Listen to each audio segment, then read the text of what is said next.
Hello everyone. आज का topic है आयुर्वेद का निरूपण। पदार्थ विज्ञान का पहला चैप्टर है आयुर्वेद का निरूपण। इसमें सबसे पहले देखते हैं आयुर्वेद के पर्यायवाचक शब्द। तंत्र आयुर्वेदा शाखा विद्या सूत्रम ज्ञानम शास्त्रम लक्षणम। तंत्र तंत्रम इत्य अर्थांतरम। चरक सूत्र का 30वें अध्याय का 31वां श्लोक है। अर्थात आयुर्वेद शाखा विद्या सूत्र ज्ञान शास्त्र लक्षण एवं तंत्र, यह प्रत्येक शब्द एक ही अर्थ के द्योतक हैं, न कि अर्थांतर के। अतः प्रत्येक शब्द आयुर्वेद का पर्यायवाचक शब्द होता है। कौन कौन था? आयुर्वेद शाखा विद्या सूत्र ज्ञान शास्त्र लक्षण एवं तंत्र, ये क्या है? आयुर्वेद के पर्यायवाचक शब्द होते हैं। इसके बाद है आयुर्वेद की निरुक्ति। आयुर्वेद की निरुक्ति होती है आयुषो वेदा आयुर्वेदा, अर्थात आयुष प्लस वेदा। आयुष का अर्थ होता है आयु का अर्थ जीवन, आयु का अर्थ होता है जीवन। वेद शब्द जो है वो विद धातु से बना होता है, जिसका अर्थ होता है होना या जानना। उसके बाद है आयुर्वेद का लक्षण। आयुर्वेद के लक्षण का सूत्र होता है हिताहितम सुखम दुखम आयुस्तस्य हिताहितम मानम च तच्च यत्र उक्तम आयुर्वेदा सा उच्यते। यह श्लोक है चरक सूत्र का पहले अध्याय का 41वां श्लोक है। इसका अर्थ होता है हितायु अहितायु सुखायु एवं दुखायु। इस प्रकार चतुर्विध जो आयु हैं, उस आयु के हित तथा अहित अर्थात पथ्य एवं अपथ्य आयु का प्रमाण तथा उस आयु का स्वरूप जिसमें कहा गया हो, उसे हम वह क्या कहलाता है? वह आयुर्वेद कहलाता है। वह आयुर्वेद या साइंस ऑफ लाइफ कहा जाता है। उसके बाद है आयु की परिभाषा एवं लक्षण। आयु की परिभाषा एवं लक्षण, तो आयु की जो परिभाषा होती है उसका श्लोक होता है शरीर इंद्रिय सत्व आत्म संयोगे धारी जीवितम नित्यकश्च अनुबंधश्च पर्यायर आयुर उच्यते। यह श्लोक है चरक सूत्र का पहले अध्याय का 42वां श्लोक है। अर्थात शरीर इंद्रिय आत्म सत्व आत्म संयोग धारी जीवित नित्यक तथा अनुबंध, इन 5 पर्यायवाचक शब्दों से आयु कही जाती है। ये शब्द आयु के स्वरूप का भी, ये जो शब्द हैं वो आयु के स्वरूप का भी प्रतिपादन करते हैं। जो आयु होती है उसके स्वरूप का प्रतिपादन भी करते हैं। उसके बाद है आयु के घटक। आयु के घटक जो होते हैं वो होते हैं 5 भौतिक शरीर, चक्षुर आदि इंद्रियां, मन और आत्मा। ठीक है। उसके बाद है सिद्धांत। तो सिद्धांत का जो श्लोक है उसमें होता है सिद्धांतो नाम सा या परीक्षके बहुर्विध परीक्ष हेतुभिश्च साधित्वा स्थाप्यते निर्णया। यह श्लोक है चरक विमान स्थान का 8वां और 8वें अध्याय का 37वां श्लोक है। इसका अर्थ होता है परीक्षक यानी विद्वान लोग अनेक प्रकार से परीक्षा करके और हेतुओं के द्वारा सिद्ध करके जो निर्णय करते हैं उसे सिद्धांत या लॉ और थ्योरी कहते हैं। तर्क भाषा जो है उसके अनुसार जिस पदार्थ को अर्थ प्रामाणिक रूप से स्वीकार किया जाता है उस अर्थ को सिद्धांत कहते हैं। उस अर्थ को क्या कहा जाता है? सिद्धांत कहा जाता है। सिद्धांत जो होते हैं वो 4 प्रकार के होते हैं। सिद्धांत कितने प्रकार के होते हैं? 4 प्रकार के होते हैं। सबसे पहला है सर्वतंत्र सिद्धांत का अर्थ होता है जो सिद्धांत एक शास्त्र में प्रसिद्ध होते हुए, मतलब एक शास्त्र जो है उसमें प्रसिद्ध होते हुए सभी शास्त्रों में प्रसिद्ध हो, वह सर्वतंत्र सिद्धांत कहा जाता है। वह क्या कहलाता है? सर्वतंत्र सिद्धांत कहा जाता है। जैसे रोग के निदान हैं, जैसे रोग के जो निदान होते हैं वो रोग हैं, उन रोगों की चिकित्सा है जो रोग साध्य होते हैं, वो सभी जो शास्त्र हैं उनमें समान रूप से एक समान ही हैं। अर्थात इसका कहने का मतलब यह है कि जैसे एक शास्त्र में, जैसे रोग निदान में कोई चिकित्सा की व्याधि है वह सर्वतंत्र या सर्वशास्त्रों में समान रूप से व्याप्त है। प्रतितंत्र सिद्धांत क्या कहलाता है? जो सिद्धांत एक एक शास्त्र में प्रसिद्ध है किंतु दूसरे शास्त्र में वह मान्य नहीं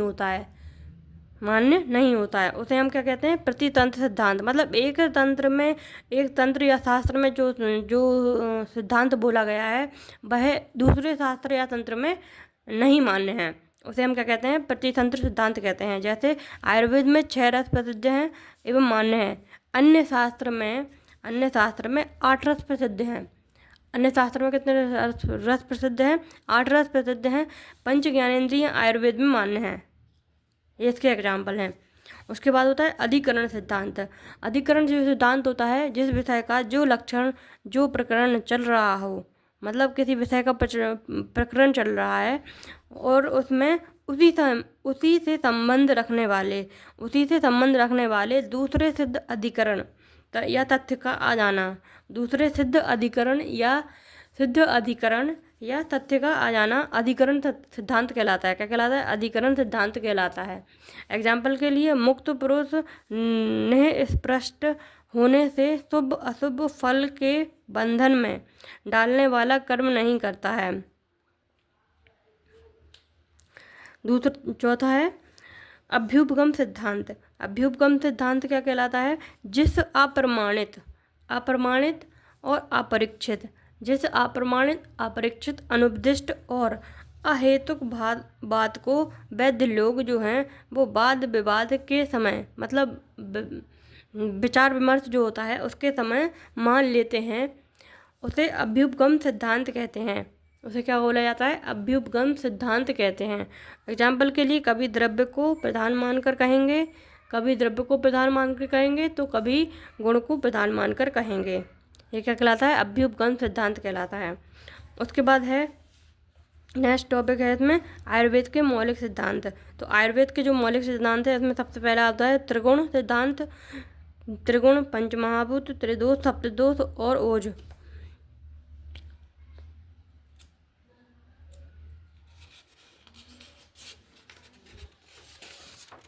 नेक्स्ट है द्रव्यादि षट पदार्थ, अग्नि एवं स्रोतस, द्रव्यगत रसादि पंच पदार्थ, आत्मा परमात्मा, चरक अनुमत, चतुर्विंशति एवं सुश्रुत अनुमत पंचविंशति तत्व। उसके बाद है पुनर्जन्म एवं मोक्ष। सबसे पहले देखते हैं त्रिगुण। तो त्रिगुण में जो 3 गुण होते हैं कौन कौन से? सत्व एवं रज और तम। सत्व रज तम जो होते हैं ये मूल द्रव्य प्रकृति के उपादान तत्व होते हैं। मतलब जो प्रकृति जो बनती है वो इन 3 मूल तत्वों से ही बनती है। कौन कौन से? त्रिगुण होते हैं सत्व रज और तम। उसके बाद है पंचमहाभूत जानते हैं, पृथ्वी, जल, अग्नि, वायु, आकाश, ये क्या है? पंचमहाभूत। उसके बाद है त्रिदोष जो होते हैं इसके लिए सूत्र होता है दूष्यंति मना शरीरम च इति दोषा। जो दोष क्या करें? जो दोष शरीर एवं मन को दूषित करते हैं उसे हम क्या कहते हैं? दोष कहते हैं। उसके बाद दूसरा सूत्र है प्राकृत्य आरंभकत्वे सती स्वातंत्रेण दुष्टिकर्तत्व दोषत्वम।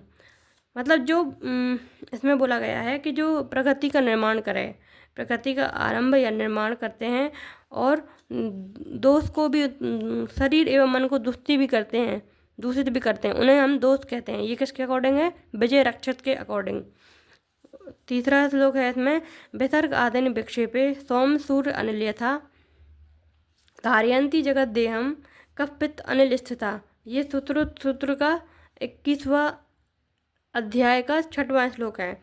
इसमें बोला जाता है जो विसर्ग आदान जो कार्य होते हैं वो वायु के होते हैं। और सोम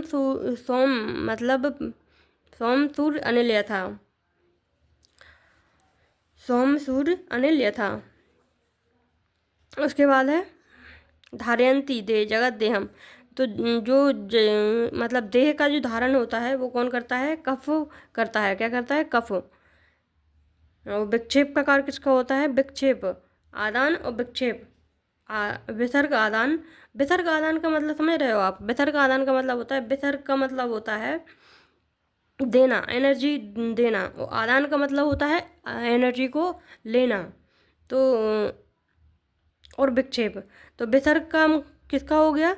विसर्ग का काम होता है कफ का, आदान का काम हो गया पित्त का, और विक्षेप करना, विक्षेप का कार्य किसका होता है? वायु का। ठीक है, और ये तीनों मिलकर ही क्या करते हैं? शरीर रूपी जो देह है या देह का धारण करते हैं। उसके बाद है सप्त धातु एवं ओज। सप्त धातु एवं ओज, तो सप्त धातु में आता है रस, रक्त, मांस, मेद, अस्थि, मज्जा, शुक्र। ये क्या है? सप्त धातु होते हैं। इनके जो कार्य हैं वो यहाँ पर लिए गए हैं। प्रीणम जीवनम लेपा, प्रीणम जीवनम लेपा, स्नेहो धारण पूर्णम, गर्भ उत्पादश्च गर्भाणि कर्माणि, गर्भ उत्पादश्च कर्माणि धातूनाम क्रमशो विदु। ये अष्टांग संग्रह, अष्टांग संग्रह का सूत्र स्थान का पहले अध्याय का 33वां श्लोक है। मतलब ये किसके कार्य हैं? धातुओं के कार्य बताए गए हैं। अग्नि एवं स्रोतस, अग्नि एवं स्रोतस, तो अग्नि के प्रकार कितने होते हैं? 13 प्रकार के बोले गए हैं, जिसमें से जठराग्नि 1 होती है, धात्वाग्नि 7 होती हैं, भूताग्नि 5 होती हैं। टोटल कितनी होंगी? 13 अग्नि। द्रव्यादि सठ पदार्थ कितने होते हैं? द्रव्यादि सठ पदार्थ 6 होते हैं। द्रव्य, गुण, कर्म, सामान्य, विशेष, समवाय, ये क्या होते हैं? द्रव्यादि सठ पदार्थ होते हैं। द्रव्यगत रसादि पंच पदार्थ, द्रव्यगत रसादि पंच पदार्थ जो होते हैं रस, गुण, वीर, विपाक और शक्ति या प्रभाव। उसके बाद है आत्मा परमात्मा, तो आत्मा परमात्मा जो होते हैं उसमें श्लोक लिखा गया है, निर्विकार परस्तु आत्मा सत्वभूत गुणेन्द्रिय चैतन्य कारणम नित्यो दृष्टा पश्यति ही क्रिया। तो जो नित्य विकार, निर्विकार, निर्विकार का मतलब होता है जिसका कोई आकार ना हो, परस्तु आत्मा, और सत्वभूत गुणेन्द्रिय, और जो अपने जो कार्य होते हैं उसको देखती है, नित्य देखती है, मतलब प्रतिदिन अपने अपने आत्मा के द्वारा किए गए, अपने शरीर के द्वारा जो कार्य किए जाते हैं वो किसके द्वारा देखे जाते हैं? वो देखे जाते हैं आत्मा के द्वारा, नित्य आत्मा के द्वारा देखे जाते हैं। इसका अर्थ है नित्यो दृष्टा पश्यति ही क्रिया। उसके बाद है चतुर्विंशति एवं पंचविंशति तत्व। चतुर्विंशति एवं पंचविंशति तत्व, तो इसमें आता है सबसे पहले चतुर्विंशति किसके अकॉर्डिंग होते हैं? चरक के अकॉर्डिंग, और पंचविंशति होते हैं सुश्रुत के अकॉर्डिंग। अव्यक्त महान अहंकार, अव्यक्त महान अहंकार, ये कितने होते हैं? 3 होते हैं। मतलब अव्यक्त सबसे पहले है अव्यक्त, फिर महान अहंकार, फिर उसके बाद होती हैं पंच तन्मात्रा की उत्पत्ति होती है, पंच तन्मात्रा से पंच महाभूत की उत्पत्ति होती है, पंच महाभूत से पंच ज्ञानेंद्रियों की उत्पत्ति होती है, उसके पश्चात पंच कर्मेंद्रियों की उत्पत्ति होती है, और उसके बाद उभयात्मक मन की उत्पत्ति होती है। ये इसका क्रम है। ठीक है, इस प्रकार से कितने हो गए? टोटल 24 चरक के अनुसार तत्व बोले गए हैं। सुश्रुत ने एक एक्स्ट्रा बताया है, चैतन्य या आत्मा, तो इसके अकॉर्डिंग कितने हो गए? 24 और 1 25, तो सुश्रुत के अकॉर्डिंग कितने हो गए? 25 तत्व होते हैं। पुनर्जन्म एवं मोक्ष, तो पुनर्जन्म एवं मोक्ष में क्या बोला गया है? हेतु लिंगम औषधम ज्ञानम स्वास्थ्य आतुर पारायणम त्रिसूत्रम सात्वत पुण्यम बुभुदे यह पितामह। ये चरक सूत्र 1/24वां श्लोक है।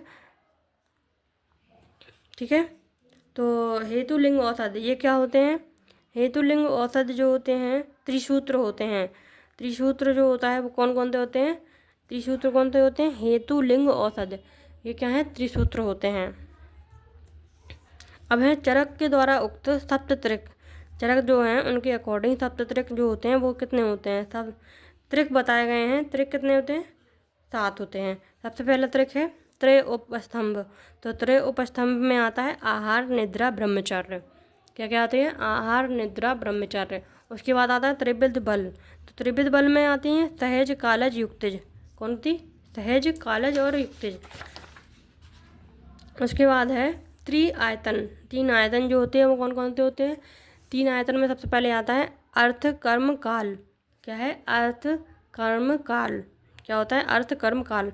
उसके बाद है तीन रोग होते हैं निज आगंतुज मानस, निज आगंतुज मानस, और तीन रोग मार्ग होते हैं शाखा मर्मस्थि कोष्ठ। उसके बाद है त्रिविध भिषक, तो इसमें आते हैं छद्मचर, सिद्ध साधित, वैद गुणों से युक्त।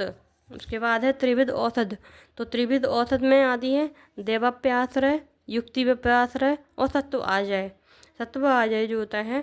उसके बाद है इसमें तीन एक्स्ट्रा और बताए गए हैं, कौन कौन थे? अंतःपरिमार्जन, बहिर्परिमार्जन और शस्त्र प्राणिधान। Thank you.